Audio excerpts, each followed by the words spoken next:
দরিদ্র পরিবারের ঝরে পড়া শিশুদের বিনে পয়সায় পড়ান পাবনার তাহিরুল ইসলাম।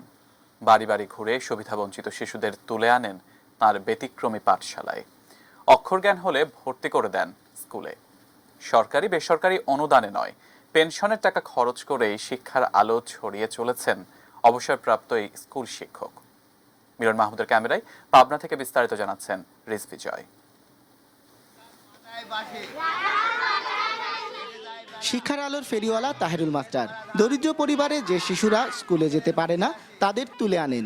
যেমন কোনো মালি পরম যত্নে তুলে আনে চারা গাছ, তারপর বসে পড়েন তাদের অক্ষর জ্ঞান দিতে। ঈশ্বরদীর সারাগোপালপুর গ্রামের করইতলায় খোলা আকাশের নিচে তার পাঠশালা। টানা ৩৯ বছরের শিক্ষকতা জীবন তাহিরুল ইসলামের। ২০১০ সালে রূপপুর সরকারি প্রাথমিক বালিকা বিদ্যালয়ের প্রধান শিক্ষকের পদ থেকে অবসর।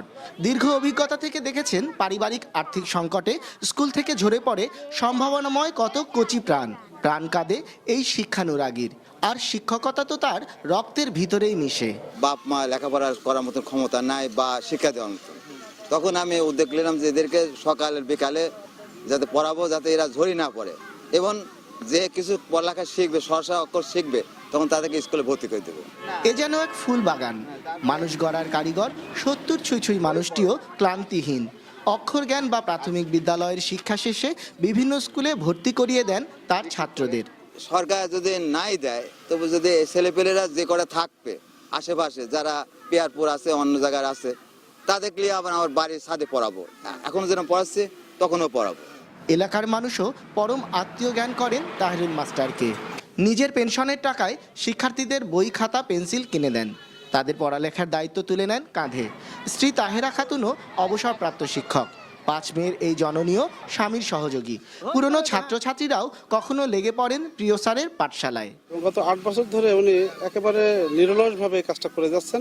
সরকারি বেসরকারি কেউ ওনার পাশে এসে দাঁড়ায়নি। পড়ালেখার ফাঁকে যে এই বাচ্চাগুলোকে সময় দিতে পারি, এটা আমাদের কাছে অনেক। বেশিরভাগ স্টুডেন্ট আছে যাদের স্কুলে এখনো ভর্তি হয় নাই, পড়তে পারছে না, তা স্যার তাদের খাতা কলম দিয়ে বই দিয়ে অনেকভাবেই সাহায্য করছে। সম্প্রতি রূপপুর পারমাণবিক বিদ্যুৎ প্রকল্পের সড়ক প্রশস্ত করার প্রয়োজনে ছেড়ে দিতে হচ্ছে পাঠশালার জায়গাটি।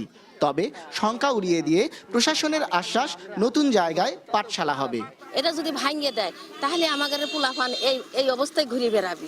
শিক্ষার যদি কোনো সপ্তাহ বা অন্য অনুষ্ঠানে ওনাকে আনুষ্ঠানিক স্বীকৃতি দেবো, আর উনি যদি কোনো প্রকার সাপোর্ট, থাকার জায়গা, বসার জায়গা বা টিন বা অন্য কিছু চায়, আমরা দেব। আলোর ফেরিওয়ালা তাহিরুল স্যারের এই আত্মনিবেদনকে এলাকাবাসী জানান স্যালুট। রিজভি জয়, এটিএন নিউজ, পাবনা।